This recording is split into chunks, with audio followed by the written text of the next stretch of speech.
I think you're absolutely right that we started the year very positively, a big carryover from last year.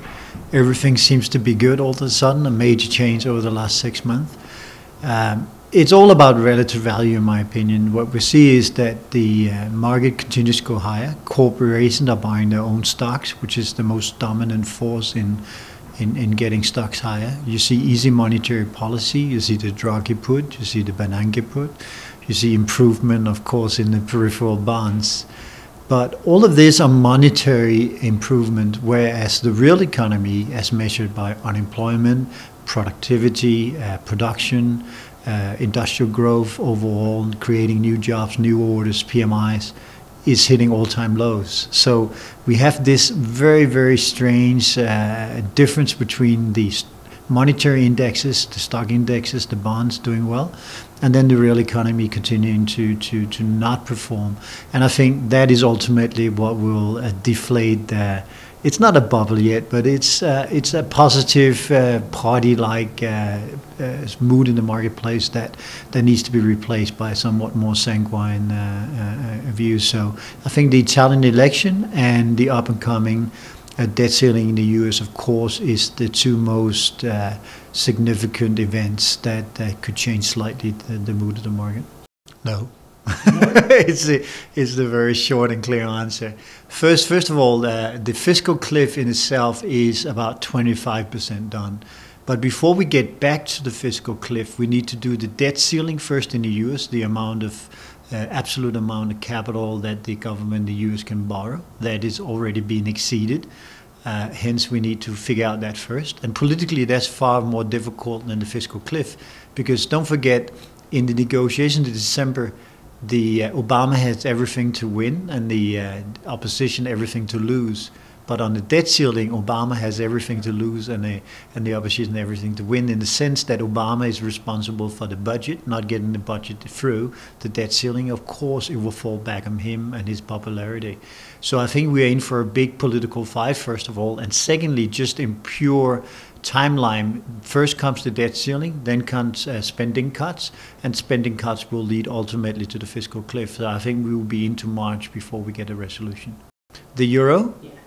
Well, the euro is interesting. Of course, it's driven higher by the perception that the US is growing down and they are facing some issue with their debt.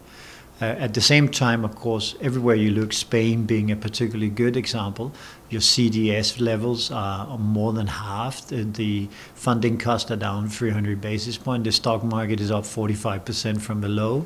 I mean, all good news. But again, it reflects only that money is plenty. Reforms, nowhere to be seen in reality. If anything, this year the government will roll back some of the good things they did last year. Your labor market reform remains without resolution. And so goes for the rest of Europe. I think Spain represents very clearly what goes on in Europe. A big will to do something about the future, but absolutely no will to deal with the present and the immediate past. Well, you know how it is in school. If you fail to do your homeworks, it's very likely you will fail the exam. I think Spain, I think Europe will ultimately fail unless we get one or two things happening. First of all, you can start to study again, i.e. in terms of what goes on in Europe, we need to see reforms. I think that's unlikely because, of course, the politician will argue doing any kind of reforms will be a certain death for them in terms of their political aspirations. Or we can get some point where we have a crisis which is strong enough to facilitate and create a mandate for change. I don't think it's without precedent that every time something improves in Europe in terms of structure, the stock market is down or interest rates are sky high. So it seems like we need, for the sake of you and me in the future, to get some sort of a sell-off in equity or increase in bond yields for that to happen. And I think one of these two things will happen in the immediate future. I will recommend him to have the vision and the bravery to do something for Spain. I will tell him, Rajoy, you're going to lose your office whatever you do.